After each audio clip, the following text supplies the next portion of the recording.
منافق کی علامتیں تین ہیں۔ جس شخص کے اندر یہ علامات ہوں تو وہ اس نیت سے سنیں کہ آج ابھی اسی وقت میں یہ مصمم عزم کرتا ہوں کہ اپنے سے کھرچ دوں گا ان چیزوں کو، اور اپنے من کو، اپنے اندر کو، اپنے باطن کو ان غلاظتوں سے پاک کروں گا۔ اور عملی موضوعات پہ بات کرنے کا میرا مقصود بھی یہی ہوتا ہے کہ ہماری زندگی میں، سب سے پہلے اپنی زندگی میں اور پھر میرے ملنے والوں کی زندگی کے اندر عملی طور پہ تبدیلی پیدا ہو۔ تو اس نیت کے ساتھ جب آپ سنیں گے تو اللہ برکت کرے گا۔ تو سنیے رسول رحمت نے ارشاد فرمایا صلی اللہ علیہ وآلہ وسلم نے کہ منافق کی نشانیاں تین ہیں۔ ان میں سے ایک اذا حدث کذب، جب وہ بولتا ہے تو جھوٹ بولتا ہے۔ یہ منافق کی علامتوں میں سے ایک علامت ہے کہ اس کی زبان جھوٹ کی عادی ہوتی ہے۔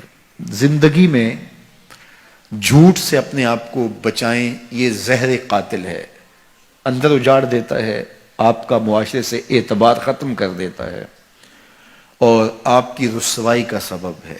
دوسرا ارشاد فرمایا وَإِذَا وَعَدَ أَخْلَفَ، جب وہ وعدہ کرتا ہے تو وعدہ خلافی کرتا ہے۔ یہ منافق کی علامت ہے کہ وہ وعدہ پورا نہیں کرتا۔ میرے حضور کسی سے وعدہ کرتے ہیں کہ تیرے آنے تک یہاں کھڑا ہوں، اور وہ جا کے بھول جاتا ہے۔ میرے حضور 3 دن کھڑے رہتے ہیں، 3 دن کے بعد اچانک وہاں سے گزرا، دیکھا تو حضور کھڑے ہیں۔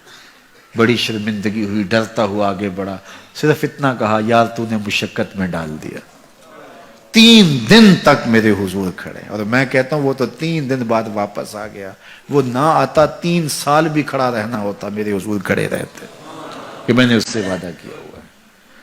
اور میں اور آپ دیکھیں کہ ہم کہاں کھڑے ہیں۔ ہم کسی سے وعدہ کریں، ہم خود وعدہ کرتے ہیں تمہیں 6 ماہ کے بعد پیسے دیں گے، وہ بیچارہ 6 ماہ کے بعد بھی جو ہے وہ 1 ماہ اور اوپر گزار لیتا ہے کہ چلو کوئی بات نہیں ہے، اور ہم اس کی موت کی دعا کر رہے ہیں یا اللہ فوت ہی ہو جائے تو اچھی بات ہے۔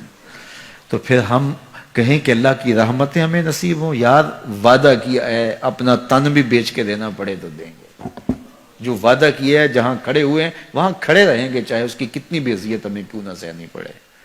جب وعدہ کیا ہے تو پھر اس کو پورا کرو۔ تیسری بات میرے حضور نے ارشاد فرمائی وَإِذَا تُؤْمِنَ خَانَ، جب اس کے پاس امانت رکھی جائے تو خیانت کرے۔ اس کے پاس پیسے رکھے جائیں، دولت رکھی جائے، کوئی زمین اس کے نام کوئی کر دے کسی وجہ سے، کوئی اور اس کے پاس امانت رکھ دے تو وہ اس میں خیانت نہ کرے، بلکہ آپ کے پاس کوئی بات امانت رکھی جائے تو اس کو بھی جو ہے وہ لوگوں تک نشر نہ کرے۔ تمہارے کان میں اگر کوئی بات کرے تو وہ امانت ہے، جب وہ بات کر رہا ہو تو دائیں بائیں دیکھ رہا ہو، تو پھر اس کا مطلب یہ ہے کہ وہ یہ چاہ رہا ہے کہ یہ بات کوئی اور نہ سنے، تو پھر صاحب امانت کو چاہیے کہ کوئی اور نہ سنے۔ یہ امانت ہے اور اس امانت کو پورا کیا جائے۔ اور چوتھی علامت یہ ارشاد فرمائی منافق جب کسی سے لڑ پڑتا ہے تو گالیاں دیتا ہے۔ ہمارے دین نے ہمیں گالی دینے سے روکا ہے۔ اپنی زبان کی پاکیزگی اور اپنی زبان کی طہارت کا سامان کیجیے۔ آپ کسی بھی حالت میں ہوں، آپ کے اوپر کوئی کتنی بھی زیادتی کر رہا ہو، آپ کو کوئی تھپڑ بھی مار رہا ہو، تو آپ اس کا مقابلہ ضرور کریں، لیکن آپ کی زبان گندی نہیں ہونی چاہیے۔ یہ غصے کے وقت ہی تو انسان کا پتہ چلتا ہے۔ ظفر سے آدمی نہ جانیے، چاہے جتنا بھی ہو صاحب فہم و ذکا، جسے عیش میں یاد خدا نہ رہی، جسے تیش میں خوف خدا نہ رہا۔ عیش کی زندگی ہو یا تیش کی زندگی، خوشی کا مرحلہ ہو یا مرحلہ غم ہو، آپ دیکھو نارمل زندگی کے اندر تو آپ معتدل ہوں گے ہی ہوں گے، لیکن جب آپ کا بیلنس خراب ہوتا ہے خوشیوں کے وفور کی وجہ سے، اس وقت پتہ چلے گا۔ یہ ہے انسان کا امتحان، یہ ہے انسان کی آزمائش۔ منافق کی علامت بتائی گئی وَإِذَا خَاصَمَ فَجَرَ، جب وہ کسی سے لڑائی کرتا ہے تو پھر گالیاں بکنا شروع کر دیتا ہے۔ یہ منافقوں کی علامات میں سے ایک علامت ہے، جب وہ لڑتا ہے تو گالیاں بکتا ہے، جھوٹ بولتا ہے، امانت میں خیانت کرتا ہے، اور عہد کرے تو اس کی پاسبانی نہیں کرتا۔ اللہ ہمیں عہد کی پاسبانی کی توفیق دے۔ اور اگر زبان سے جھوٹ نکل جائے مزاح میں یا ویسے، تو اس کی فوراً توبہ کرنی چاہیے۔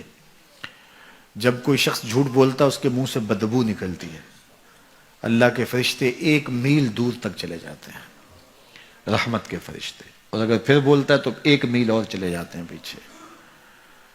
لوگ کہتے ہیں کہ ہمارا کاروبار خراب ہو گیا، گھر سے برکت اٹھ گئی، تو اس کا سبب یہ سمجھتے ہیں کسی نے تعویذ ڈال دیے۔ میاں جھوٹ چھوڑ دو، رحمت کے فرشتے نیڑے آ جائیں گے، تمہارے گھروں کے دور چلے گئے۔ تم نے گھر میں تعویذ باندھ دیا، گھر میں ہنڈیاں بھی الٹی لٹکا دی، تم نے جو ہے وہ بتیاں بھی جلائیں گھر میں، تم نے بڑا کچھ کیا لیکن جھوٹ نہیں چھوڑا۔ تمہاری بتیاں جلانے سے، تعویذ لٹکانے سے فرشتے واپس نہیں آئیں گے، فرشتے واپس تب آئیں گے جب جھوٹ چھوڑو گے۔ تو جھوٹ چھوڑو، رحمت کے فرشتے نیڑے آ گئے تو رحمتیں برسنا شروع ہو جائیں گی۔ تو ہم بیماری اور ہے، علاج اور کر رہے ہیں۔ کچھ لوگوں کا تو کام ہی جب بھی کوئی مشکل بنی تعویذ لینے دوڑ پڑتے ہیں، اور بابا بھی کہتا ہے چنگا ہو گیا تو آ گیا، ورنہ چل جانا سی تعویذ۔ چونکہ اگر وہ یہ نہ بتائے تو اس کا تو کاروبار ختم ہو گیا، وہ تو بیٹھا اسی کام کے لیے ہے۔ اس نے تو ٹاٹن جو ہے وہ رات فوٹو سٹیٹ کروا کے رکھے ہوئے، 10 اس کو دینے ہیں، 15 اس کو دینے ہیں، وہ تو کام ہی یہ کرتا ہے۔ اور وہ کہے کہ نہیں بابا تیرے گھر میں جھوٹ ہے، تیرے رزق میں ملاوٹ ہے، تو نماز نہیں پڑھتا، تو سجدہ ریز نہیں ہوتا، تیرے یہ خرابیاں، تو پھر بابے کے پاس کسی نے کیا لینے آنا؟ جب مشکل ہوگی تو مصلے پہ سر جھکائے گا، بابا تو بھوکا مر جائے گا۔ اس لیے بابا کہتا چنگا ہو گیا تم آیا ویلے سر آ گئے، نہیں تو یہ چل جانے تھے، تبھی تو کچھ رہنے نہیں تھا۔ پھر مریض بن جائے، ہر اتوار کو بابے کے در پہ حاضری دینی پڑتی ہے۔ چھوڑو بابوں کو، اللہ کی چوکھٹ پہ آ جاؤ۔ 5 گانا نماز یہ شعار زندگی بنا لو، دیکھنا گھر میں برکتیں اتریں گی۔ جھوٹ نہ بولو، فرشتے رحمت کے نیڑے آ جائیں گے۔ ہر بار جھوٹ بولیں گے 1 میل 1 میل 1 میل 1 میل، ذرا سوچے نا، ہر بندہ یہاں بیٹھے سوچے ہمارے فرشتے کتنے کو دور ہو چکے ہوں گے۔ سویر سے لے کر جھوٹ ہی جھوٹ، روز کتنا اور پیچھے دھکیل دیتے ہیں۔ پچھلے سارے گناہوں سے توبہ کرو، کریم وہ اتنا ہے، فرشتوں کو حکم کرے گا واپس جاؤ، اس کے گھر کے اوپر اپنے پر ڈال دو۔ یا اللہ اس سے تو بدبو دی اور ہم یہاں تک آئے، کہا توبہ کر دیا، اس گھر میں خوشبوؤں کے بسیرے ہو گئے۔ تو جھوٹ سے توبہ کرو، یہ علامت ہے نفاق کی۔ تھوڑی سی تکلیف ہوتی ہے، جو بندہ عادی جھوٹ ہوتا ہے اس کے لیے وہ چسکا لگ گیا ہوتا ہے نا جھوٹ بولنے کا، نشہ لگ جائے کسی کو تو نشہ اتنی جلدی چھٹتا تو نہیں ہے، حالانکہ وہ خود بھی جان رہا ہوتا ہے کہ برا ہے۔ گھر کے برتن بیچ دیتے ہیں نشے والے، لیکن اس کے باوجود چھٹتا نہیں ہے۔ لیکن جو ہے وہ کوشش کر کے جب چھوڑ لیں گے، سچی توبہ جب انسان اپنے دل سے کرتا ہے تو آسان ہو جاتا ہے۔ سچ میں طمانیت ہے، اور جھوٹ میں جو ہے وہ ریبہ فرمایا گیا، جھوٹ کے اندر بے چینی ہے، اضطراب ہے، اندر کی بے قراری ہے۔ اس لیے سچائی کی طرف آؤ۔ گھریلو ناچاکیاں ہو جاتی ہیں، بعض اوقات کچھ لوگ اپنی بیویوں کو گالیاں دیتے ہیں، ایسے روز کیس آتے ہیں، وہ بات کرتے ہیں کہ وہ اتنا غصے میں آ جاتے ہیں کہ اس بیچاری کو گالیاں دینا شروع کر دیتے ہیں، چونکہ وہ کمزور ہے۔ 2 کمزوروں کے بارے میں اللہ سے ڈرنے کی تلقین کی گئی ہے، ایک غلام اور ایک بیوی۔ یہ بیچاری بھاگ کے جا نہیں سکتی، پھر غریب ماں باپ کی بیٹی ہو، سسک سسک کے رشتہ ہوا ہو، اور باقی بہنیں جوان گھر بیٹھی ہوں، ان کا رشتہ ہو نہ رہا ہو، تو یہ بھی گھر جا کے بیٹھ جائے، کبھی نہیں بیٹھے گی، گالیاں سہلے گی، خون کے گھونٹ پی لے گی، لیکن کچھ نہیں بولے گی آگے سے۔